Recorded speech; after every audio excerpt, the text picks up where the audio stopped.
Teliamura amchaini Tarachan Murasing kamengni khoroksa takhuk Phatar Haste o boxing Thungwi champion Wngwi phainai bini mung Karan Rupini pebabo Phatar Haste o bo Jharkhand hai jagarago thangwi bo boxing khela thungwi phaiwi bo champion phaimani no twiwi tini Teliamura political district committee ni bisingtwi tini takhuk Karan Rupini no khumyaphorka tai khumtrang Lamjaklaikha YTF ni central secretary tirna jomatia tai district president Pathanlal jomatia no khobui tai TWF YTF tai tipra mothani joto sengkrak adong song thangwi manjakha tini takhuk Karan deborma no khumya phalaithani o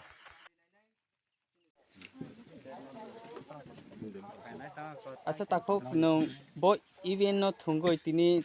rangsak tipra hawo sini jaka nini borom no sikang susana khumka thawai ai ko chini pura chini te pan chini bugu ma pro susana khumka thawai tai angkhai Karan Rupini boxer Delhi tongai boxing khainai tai ang tini Lamjaklaikha 36 national games ujararang nai aro ang tungai bronze medal pai ta ang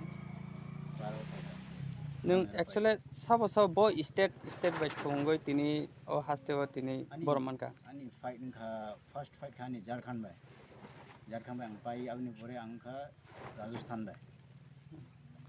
ni Bhim Pratap Singh bai Jharkhand ni ke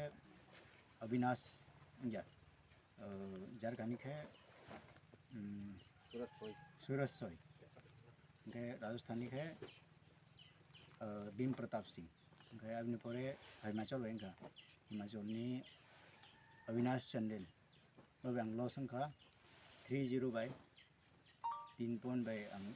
losang kha abni pore kintu ani medal mangkha ang bronze medal mane ang tin Tripura ni bung khaikha tai tin state ni Tripura ni bung khai ta ang nong ni blessing bai khai pai ang tini nong ni ka basitong nung sak saisung da o boxing na surung na eba course tong ni ang Delhi boxing singkha school poi tongku ang sports activities join khai ang boxing singman boxing singmun pore ang state level thangkha ska district level thangai state level thangai abni pore trial lu ang national selection ngai national thangai ang national medal manchakha tau pai koi bat nung je national thongka national ang thangmu tu tak bai 7 time kha 7 time ni pore abni ang tai district championship tai school national tai state championship awar ka awang total 17 time thangka 17 time nini course ni bung rong nung sai man ani masin bung khai Sri Dharmendra Singh Yadav ko bukhe Olympic thingja Dharmendra award Arjun award Yes Party award tai chini India senior team ni elite man ni head coach bukhe Delhi tong ganin kamika ang khai Munising para tarjungan ni mo angkat Karan Rupini nung Munising para ni amna ka busuro parikha no ang graduate khai ang tabok tai ji ko open mai khai tong tai ji ba